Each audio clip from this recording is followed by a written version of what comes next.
The ship landed on Station 7 with a soft hum, looked through the window at the massive structure floating in space. It was beautiful and terrifying at the same time.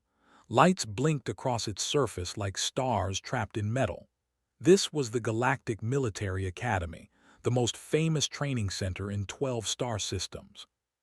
She was 26 years old. She was human, and she was about to walk into a place where nobody wanted her. The door opened and cold air rushed in, grabbed her small bag and stepped onto the platform. Around her, other students were arriving too, but they were nothing like her. A group of tall beings with silver skin walked past. Their eyes glowed with soft blue light. They were, and had read about them. They lived for thousands of years. When they got hurt, their bodies healed themselves within minutes. They had been fighting wars since before humans learned to make fire. Behind them came creatures made of pure crystal. They floated instead of walking. Light passed through their bodies and created rainbows on the floor. These were crystallines. They could live for millions of years. Some of them remembered when Earth's sun was young. Felt very small. A woman stopped and looked at her. The woman's silver face showed confusion, then understanding, then something like pity. "You are the human," she said. Her voice was smooth like water over stones. "Yes," answered. "I heard they accepted one of your kind. I did not believe it." The woman looked up and down. "You are so brief." Did not know what to say. The woman was not being mean. She was just stating a fact. To beings who lived forever, humans were like candles in the wind. They burned bright for a moment and then they were gone. "Good luck," the woman said, but her tone suggested that luck would not be enough. Walked into the academy. The main hall was enormous. The ceiling was so high that clouds had formed near the top. Thousands of students moved through the space, speaking in hundreds of languages. Translation devices in her ear turned everything into words she could understand, but the sound still felt strange and alien. She found her way to the registration desk. A creature with 4 arms and a face like a kind grandfather processed her documents. "Of Earth," he read from his screen. "First human admitted to the academy. Cohort 7, Instructor Oran." He looked up at her with his many eyes. "Do you know what you have done, young one, coming here?" "I applied," she said simply. "I passed the tests." "Yes, you did. Against all odds, you did." He handed her a small device. "This will show you to your quarters. Training begins tomorrow at first light." Took the device and followed its directions through winding hallways. She passed more students who stared at her. Some whispered. Some laughed quietly. One drone, a being connected to a vast hive mind, actually stopped and studied her like she was an interesting insect. Her room was small but clean.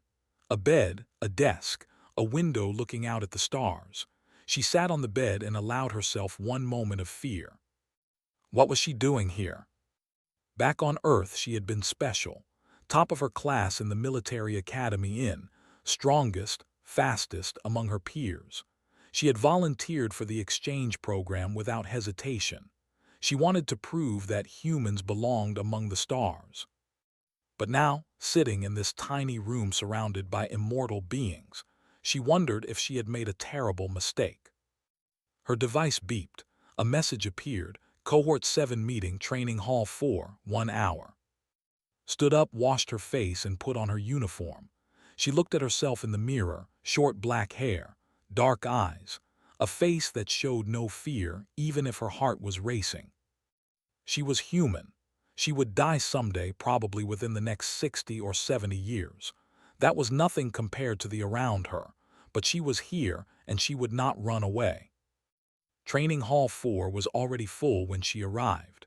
Her cohort was small, only 5 students plus their instructor. 2 males stood near the window, talking in low voices.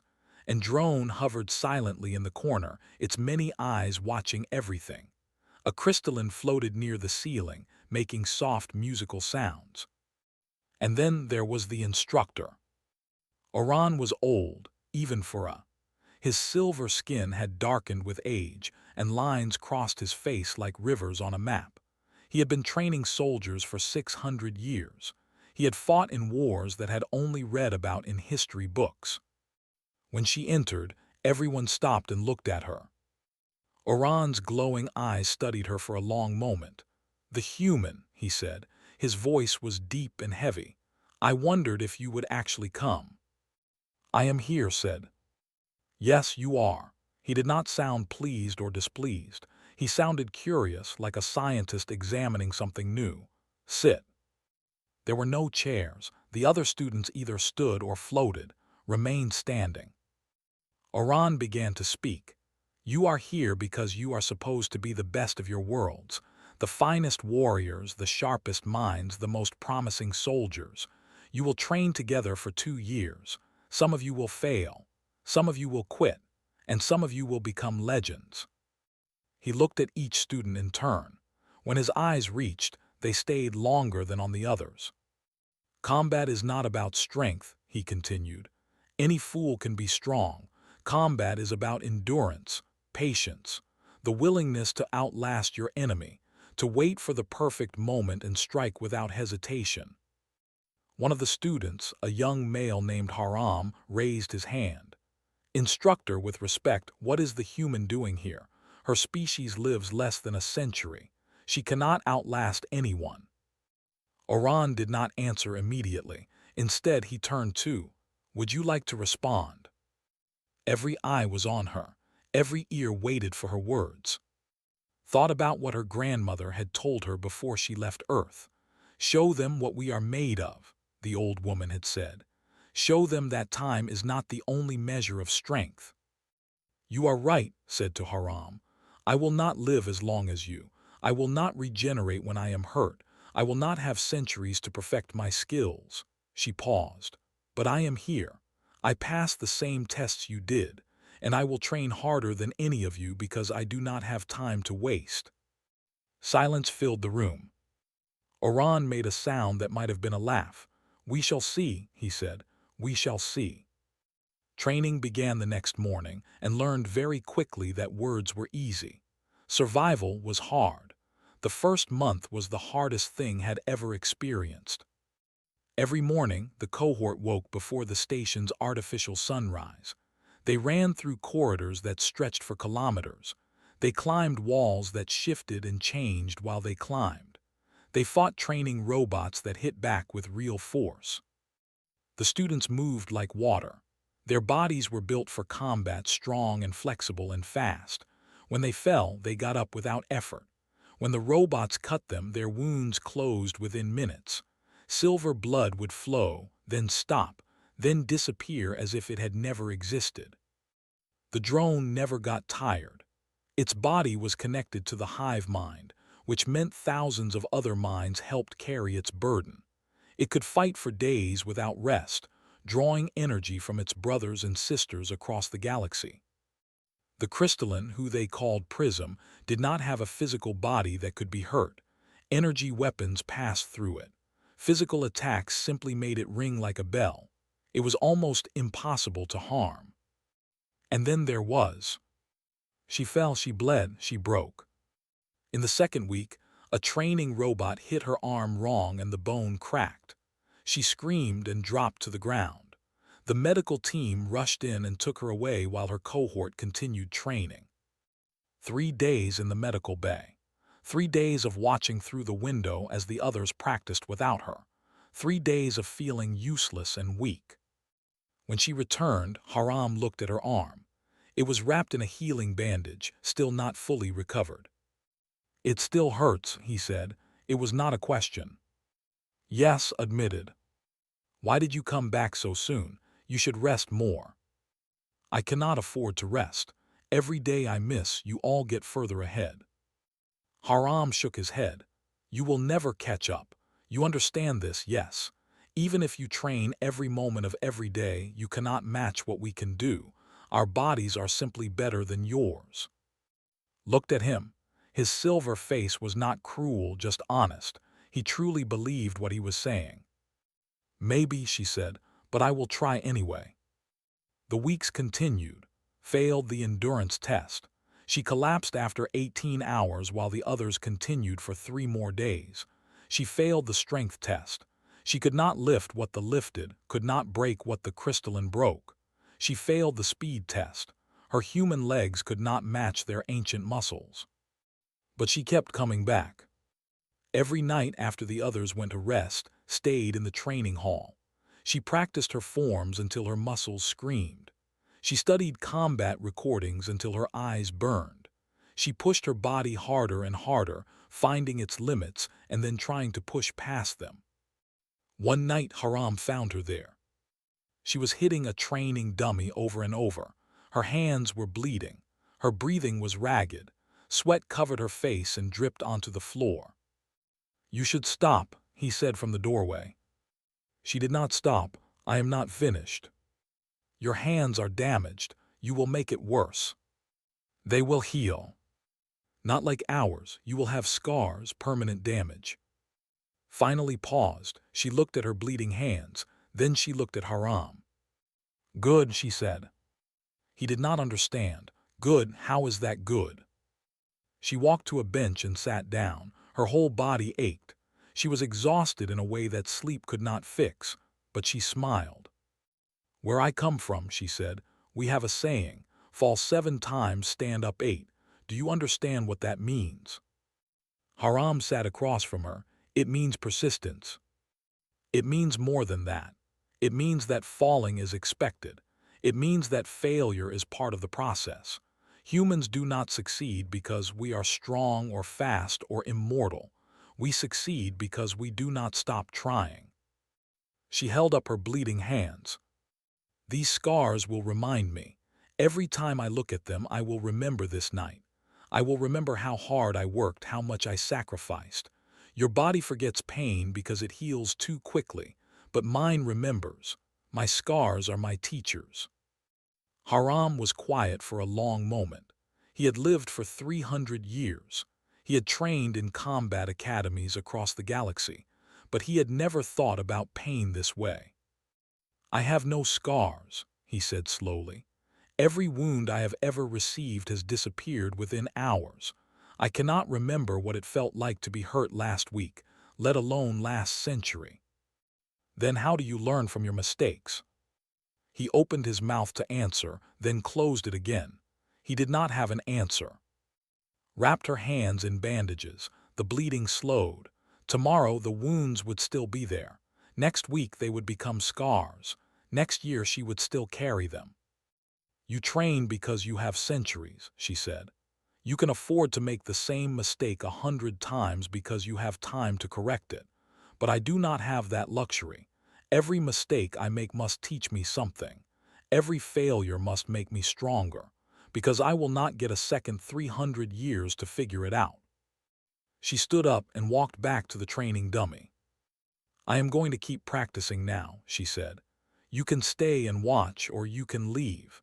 But I will not stop until my body forces me to stop." Haram stayed. He watched her train for another 2 hours. He watched her fall and get up, fall and get up, fall and get up. And somewhere in his 300-year-old mind, something changed. The next night he came back to the training hall, was there again, as he knew she would be. But this time he did not just watch. "Show me," he said. "Show you what?" "Show me how you train. Show me how humans push themselves." Looked at him carefully. "Why?" Haram thought about the question. "Because I realized something. I have been training for 200 years, but I have never truly struggled. Everything has always come easily because my body is designed for this. But you," he paused, "you fight for every small improvement. You earn every skill. I want to know what that feels like." For the first time since arriving at the academy, smiled a real smile. "It feels like pain," she said. "It feels like failure. It feels like wanting to quit every single day but refusing to do it." She handed him a training staff. "Are you ready?" Haram took the staff. His silver hands gripped it tightly. "I am ready." That night, for the first time in centuries, Haram trained until his body hurt. He did not rely on his regeneration. He did not take breaks when he got tired. He pushed himself the way pushed herself. And when morning came, he understood something new. Mortality was not a weakness. It was a fire that burned inside humans, forcing them to make every moment count. And that fire could be learned, even by those who would live forever. Had not beaten any tests yet. She was still last in almost every ranking, but she had done something more important. She had made an immortal question everything he thought he knew. 6 months passed. Was still at the bottom of most rankings, but she had stopped falling behind. Her body had adapted as much as it could. Her mind had grown sharper. She knew she would never beat the immortals at their own game, so she learned to play a different game. While others relied on strength, she learned to use angles and leverage. While others trusted their healing, she learned to avoid getting hit in the first place. While others waited for perfect opportunities, she created opportunities through tricks and misdirection. Instructor Oran noticed. He did not say anything directly, but sometimes caught him watching her with an expression she could not read. Was it respect? Curiosity? She did not know. One morning, a message went out to all senior cohorts. There would be a special gathering in the main hall. Attendance was required. Walked into the hall with her cohort. 200 students filled the massive room. Crystalline and a dozen other species she had learned to recognize. All the best young warriors from across the galaxy. And one human. Instructor Oran stood at the front of the hall with several other senior instructors. His face was serious, more serious than usual. "We have received intelligence," he said, and his voice carried to every corner of the room. "A mining colony called 4 has gone silent. Investigation teams found evidence of a devourer nest in the lower tunnels." The room went completely quiet, felt the fear ripple through the crowd like a wave. She had studied the devourers, every student had. They were the most feared enemy in the known galaxy. They were not truly alive in the normal sense. They were parasites that fed on life energy itself. When they touched you, they did not just kill your body. They consumed your essence, your soul, if such a thing existed. Even immortals feared them, because the devourers could end immortality. When they fed on that did not regenerate. When they fed on a crystalline, that crystalline shattered and never reformed. Death by devourer was permanent, complete, and terrible. "Command needs confirmation before they can authorize a full strike," Oran continued. "They need a reconnaissance team to enter the tunnels, verify the nest, and report back. This mission is extremely dangerous. Survival is not guaranteed." He paused and looked across the room. "We need volunteers." Silence. Watched the immortal students. They who laughed at normal wounds stood frozen. The drones, connected to minds that spanned galaxies, did not move. The crystallines, ancient beyond measure, remained silent. No one raised their hand. The seconds stretched into minutes. Oran's expression grew darker. "Is there no one? 200 of the finest warriors in the galaxy, and not one volunteer." Still nothing. Understood. She truly did. These beings had lived for centuries. Some had lived for. They had built lives, gathered knowledge, accumulated experiences that spanned ages. And now they were being asked to risk all of that against an enemy that could erase them completely. They had so much to lose. But so did the people on 4. Thought about the mining colony. She thought about the families who had gone there to work, to build new lives. She thought about the children who had been born there, who had never seen Earth or any. She thought about them hiding in the dark tunnels while something hungry moved closer and closer. Her hand rose before she made the conscious decision to raise it. "I volunteer." Every head in the room turned to look at her. 200 pairs of eyes, many of them glowing, all staring at the small human woman who had dared to speak. Oran stared at her. "You, human, you understand what you are offering." Walked forward through the crowd. Students stepped aside to let her pass, too shocked to do anything else. She stopped in front of the instructor and looked up at him. "I understand," she said. "The devourers do not give quick deaths. If they catch you, you will suffer. And unlike the others here, you have no backup systems, no regeneration, no connected minds to preserve your memories. If you die there, you die completely." "I know." "Then why? Why would you volunteer when even the immortals will not?" Turned to face the room.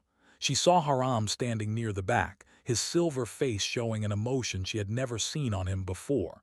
Surprise, shame, maybe both. "Because someone has to," she said simply. "On Earth, we do not wait for someone else to go first.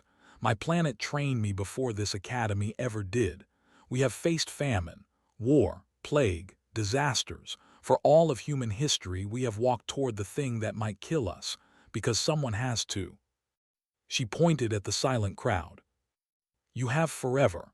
That is why you hesitate. Forever is a lot to lose. You have gathered centuries of life and you do not want to give them up. I understand that." Her voice grew stronger. "But I only have now. I have maybe 60 more years if I am lucky.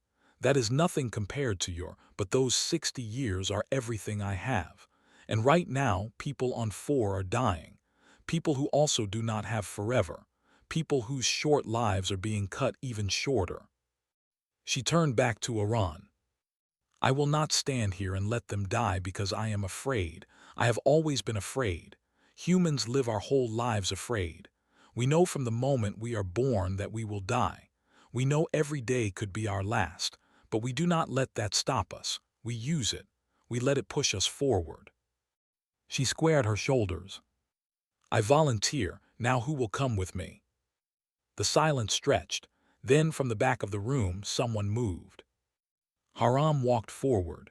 His steps were slow but steady. He stopped beside and turned to face the crowd. "I volunteer," he said. His voice shook slightly, but he did not take it back. Another moment passed, then another stepped forward, then in drone, then, surprisingly, Instructor Iran himself. "It seems I must go to keep my students alive," the old warrior said. His voice was gruff, but thought she saw something like pride in his eyes. A small team had formed. 5 beings who would walk into darkness against an enemy that terrified even immortals. And it had started with a human, a mortal, a woman with maybe 60 years left to live who had raised her hand when no one else would. As the team prepared to leave, Haram walked beside. "Why did you do it?" he asked quietly. "You have the most to lose, your life is the shortest. Why would you be first?" Smiled slightly. "No, Haram, I have the least to lose. You could live another 1,000 years. I was only ever going to have a few decades. What is a few decades compared to eternity? It is everything to you." "Yes, and that is exactly why I volunteered." She looked at him steadily. "When everything you have is precious, you learn to use it. You do not hide it away and protect it. You spend it on things that matter." Haram did not fully understand. He was not sure any immortal could. But as they boarded the ship to 4, he began to think that maybe humans knew something his people had forgotten. Maybe the secret to courage was not having forever. Maybe it was knowing that you did not. The ship landed on 4 in darkness. The colony's power systems had failed days ago, and now only emergency lights blinked weakly in the underground tunnels. Stepped off the ship and felt the wrongness immediately. The air tasted strange, like metal and rot. The silence was too deep. A mining colony should have sounds, machines, voices, life, but there was nothing. Oran led the way. His centuries of experience showed in every movement. He checked corners before turning them. He listened to sounds that others could not hear. He moved like a predator, but one that knew it could become prey. Behind him came Haram and walking side by side. Then the drone and the other volunteer, a young female named Sora. They had studied the colony maps on the ship. The Devourer nest was supposedly in the deep tunnels, 7 levels below the surface. Their mission was simple: confirm the nest, mark its location, and get out. Do not engage unless necessary. The first 3 levels were empty, abandoned equipment, personal belongings scattered as if people had left in a hurry, a child's toy sitting in a corridor forgotten. Picked it up without thinking. It was a small stuffed animal, something that might have been a bear. She put it in her pocket. "What are you doing?" Sora asked. The woman looked at her strangely. "Someone might want it back," said, "after." Sora did not argue. They reached the 4th level, and everything changed. The walls were covered in something black and wet. It pulsed slightly, like it was breathing. The air grew colder. The emergency lights flickered and died, leaving only their personal flashlights to cut through the darkness. Oran held up a hand. "Stop." Everyone froze. In the darkness ahead, something moved. It was large, larger than any of them. Its body was made of shadow and hunger. Eyes that were not really eyes gleamed in the flashlight beams. A mouth that was not really a mouth opened and closed silently. A devourer. Had seen images. She had watched recordings, but nothing had prepared her for the real thing. Her body wanted to run. Every instinct screamed at her to flee, to get as far away as possible. She held her ground. The devourer watched them. It did not attack immediately. It was thinking, measuring, deciding if they were worth the effort. Oran's voice was barely a whisper. "Slowly, back away. Do not make sudden movements." They began to retreat, step by step, inch by inch. The devourer followed. It was playing with them. It knew they were afraid. It could taste their fear, and it enjoyed it. Then Haram's foot hit something, a piece of debris. It clattered across the floor with a sound that echoed through the tunnel. The devourer attacked. It moved faster than anything that size should move. One moment it was 20 meters away. The next moment it was on them. Sora fired her weapon. The energy bolt hit the devourer and it screamed, but it did not stop. It struck her with a tendril of darkness, and she flew backward into the wall. The drone launched itself at the creature, trying to draw its attention. It worked. The devourer turned toward the drone, its hunger finding a new target. Oran shouted orders: "Fall back, protect Sora, get to the upper levels." But the devourer was blocking their path. It stood between them and the exit, and more were coming. They could hear them in the darkness, moving through the tunnels, drawn by the noise. Haram raised his weapon. His hands were shaking. 300 years of training, and his hands were shaking. He could not move. The devourer lunged toward him, and he could not move. His body, which had faced 1,000 battles, refused to act, because this was different. This was not just death. This was ending, true ending. No regeneration, no second chance. He had too much to lose. Moved. She did not think. There was no time to think. She threw herself between Haram and the devourer, her small human body blocking the strike that was meant for him. The devourer's tendril caught her left arm. The pain was beyond anything she had ever felt. It was not just physical pain. It was like something was being pulled out of her, her energy, her life, herself. But she did not freeze. She did not scream. With her right hand, she pulled the plasma blade from her belt. She activated it and swung. The tendril severed. The devourer howled, a sound that shook the walls. It pulled back, surprised, hurt. Fell to her knees. Her left arm hung uselessly at her side. She could not feel it anymore.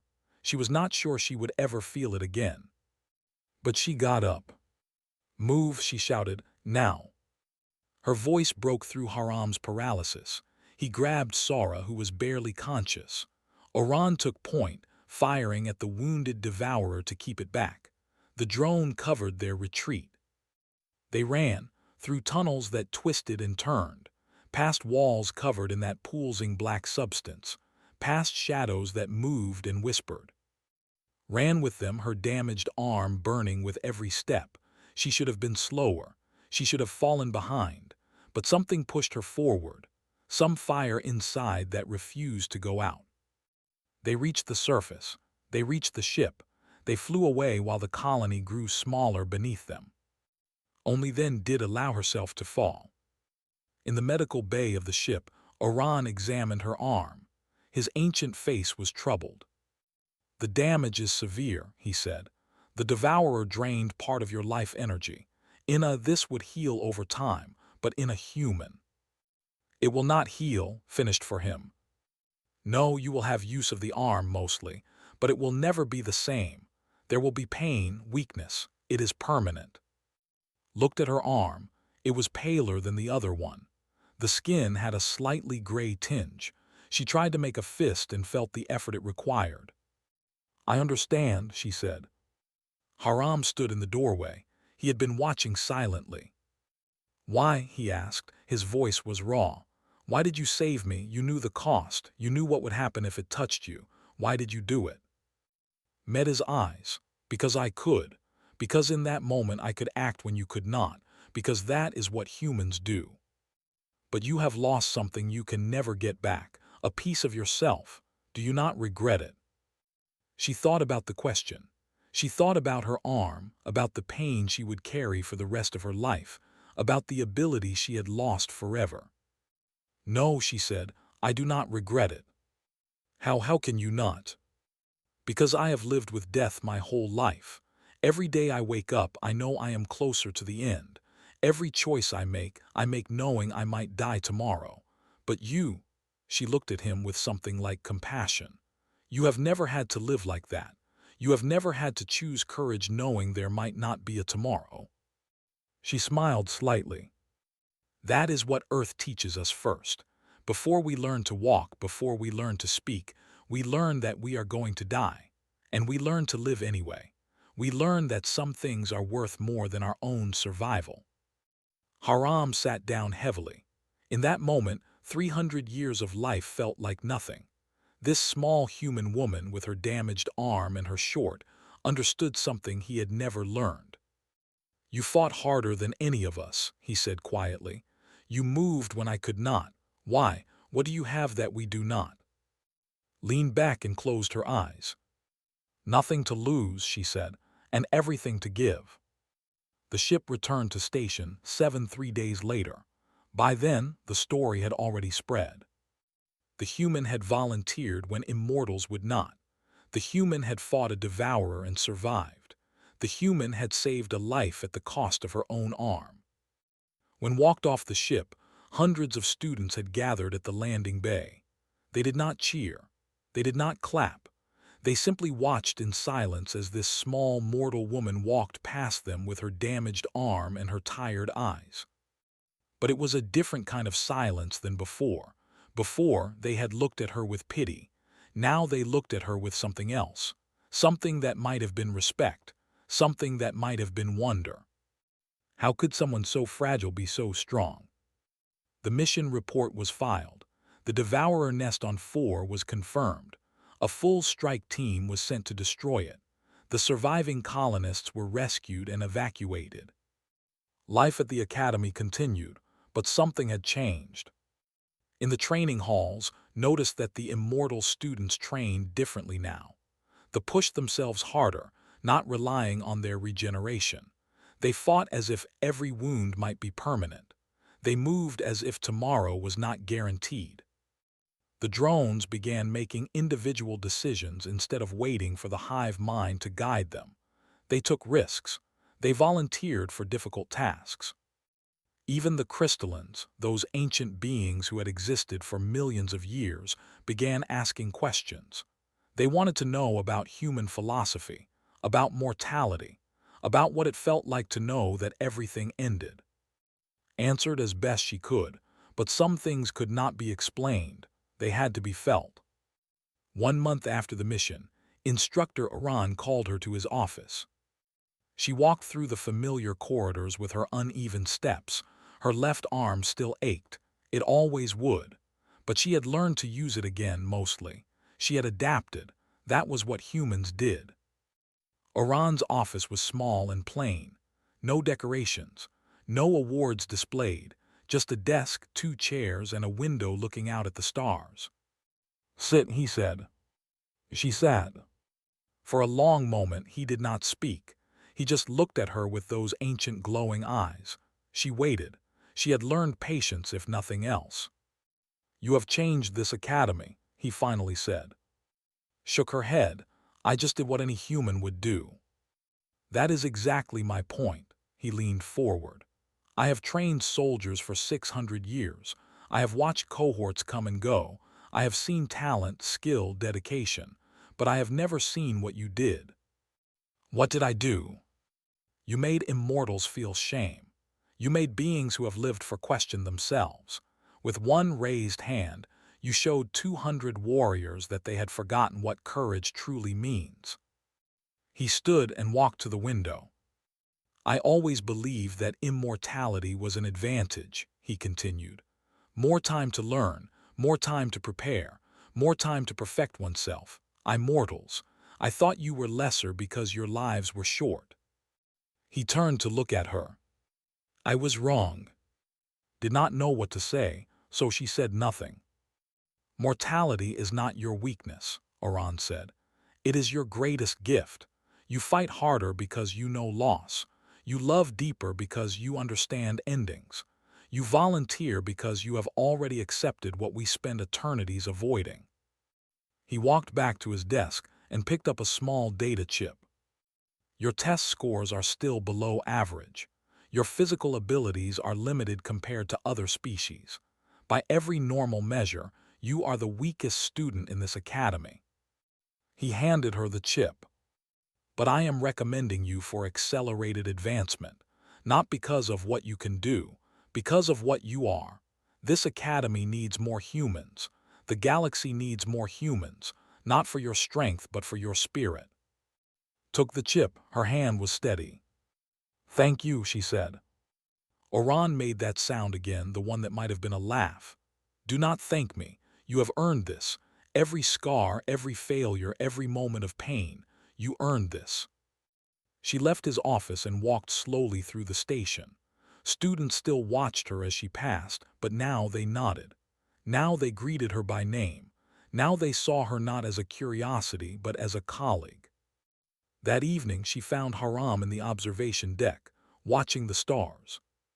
"I heard about your advancement," he said without turning around. "Congratulations." Stood beside him. "It does not feel real." "It is real.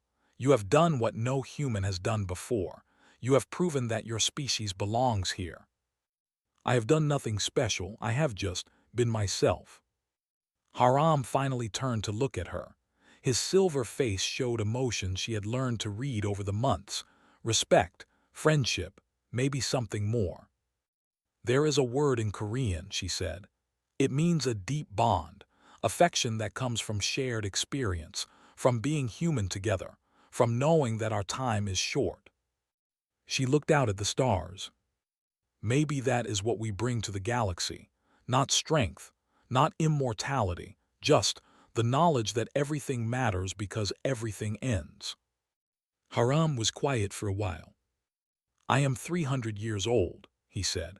"I thought I had learned everything there was to learn about life, but you have taught me more in 6 months than I learned in centuries." "What have I taught you?" "That immortality can be a prison. That having forever can make you afraid to risk anything. That sometimes the bravest thing is to know you will end and to keep going anyway." He reached out and touched her damaged arm gently. "I will never forget what you did for me on 4. In 1,000 years, I will still remember the human who saved my life. I will tell your story to my children, and they will tell it to theirs." Smiled. "That is a kind of immortality, I suppose." "Yes, it is." 12 years later, became the first human to achieve the rank of Senior Combat Instructor at the Galactic Military Academy. She trained students from dozens of species. She taught them not just how to fight, but how to be brave. She never lived to see 1,000 years.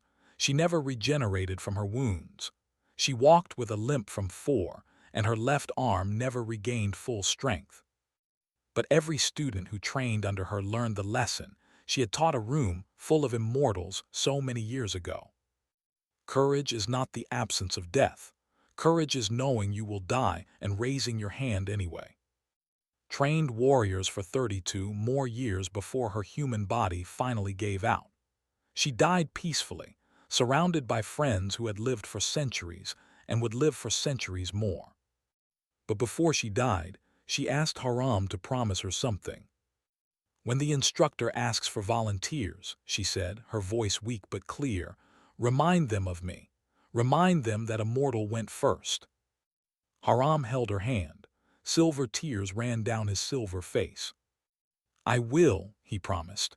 For as long as I live, I will tell them about the human who taught immortals how to be brave. And he did. For the next 2,000 years, whenever danger called and warriors hesitated, someone would tell the story of the mortal who volunteered, the human who raised her hand when no one else would. And in her honor, hands would rise. Because Earth trains its children first. It teaches them that death is coming, and then it teaches them to stand up anyway. That is the gift of mortality. That is the legacy of the human who went first.